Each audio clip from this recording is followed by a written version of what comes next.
Hi, my name is Jen Duke, and this is the case study for EDL 850 School Law. This case involves internet use violations, so threats over the World Wide Web. There was an anonymous webpage that was created about Miss Walker, who is a teacher in an affluent high school, who is currently teaching a class that is considered really rigorous and extremely stressful for students, and so it's creating some unrest with students and families. The webpage is threatening in nature, and without much investigation, the principal passes it off as a prank. The teacher suggests one particular student that could possibly be the culprit with no proof, and the principal appears to begin his investigation just from that one suggestion. So what I know is that Dr. Forbes, who's the current principal, is an established administrator focused on maintaining his reputation. Miss Walker, the teacher who the webpage was made about, is a second-year teacher who teaches her classes with high expectations, high rigor, which creates a potential stressful environment. Dr. Forbes has received several phone calls and complaints about the climate of Miss Walker's class. He's attempted to give her suggestions on how to create more positive relationships with students, but she has yet to implement them.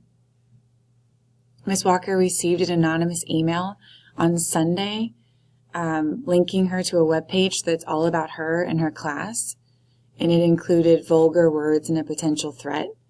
She calls Dr. Forbes that night, who says it's a prank, and he asks her to suggest who might be mad at her or upset with her, and she names one student with no evidence of a connection to this particular webpage.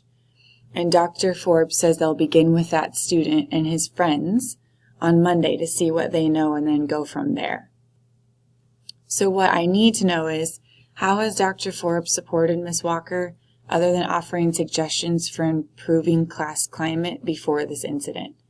Could Dr. Forbes have considered involving any other stakeholders immediately, even if it was a Sunday? Could Dr. Forbes have involved the district technologist right away? Not only to explore the origin of the website, but to block access to the site from school grounds? And then have there been any other previous incidents involving inappropriate technology use in the school recently? So my plan of action would be, first, after hearing that Miss Walker would be safe with her family after the threatening nature of the webpage, I would contact my district supervisor.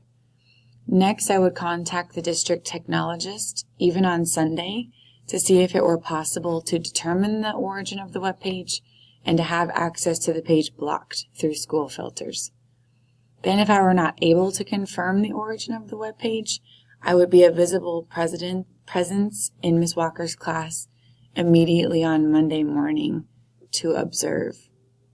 Simultaneously, I would alert school counselors and the school resource officer and the rest of the administration team to be aware about this threatening webpage and to be alert on many levels.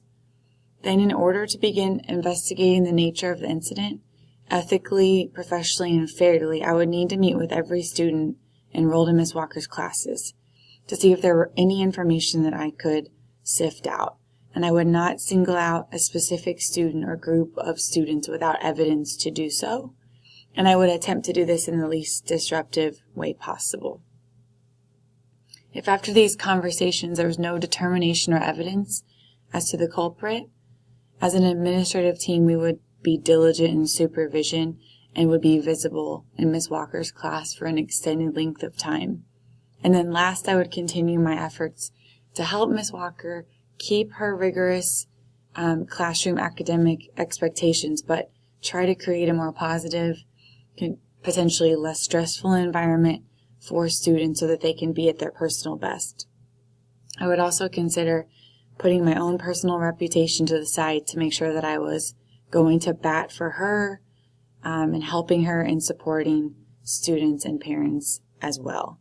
And I would also work with the staff to provide more information on digital citizenship to our students because they do have so much access to technology. Some of the strategies I utilized in my plan of action would be utilizing the expertise and advice of my district supervisor, as well as the expertise of the district technology specialist, In order to investigate the issue in the fairest, most ethical way possible, I had to include all students in that process with no assumptions. And then by continuing to provide professional support to Ms. Walker, I'm helping her learn and grow and just basically creating the best safe academic environment that I can for students.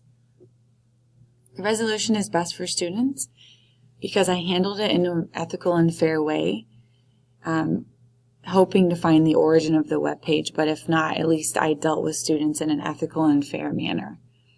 Ms. Walker has a lot of potential, and with continued administrative support and guidance, she can build positive relationships alongside a rigorous academic environment, and she has the right ingredients and talents to be a big part of student success in the future. Finally, the resolution is appropriate because by looking to include digital citizenship more avidly in the curriculum, we can help maintain the safety of our students and our staff. Students have to learn to operate in a global world with integrity, and their personal success could depend on that based on any reckless online behavior. So if we can get ahead of that, we can help them in their personal and academic success. So as this case study was going on, I was thinking about better ways for me as a principal to support Ms. Walker and other teachers like her in their professional growth. I was feeling concerned that our students might need more education in order to help them deal with technology since they have so much available to them, and just helping them understand that their choices now can affect their future. And then I was valuing that Ms. Walker cares so much about creating a strong academic environment and that she has so much potential to learn and grow.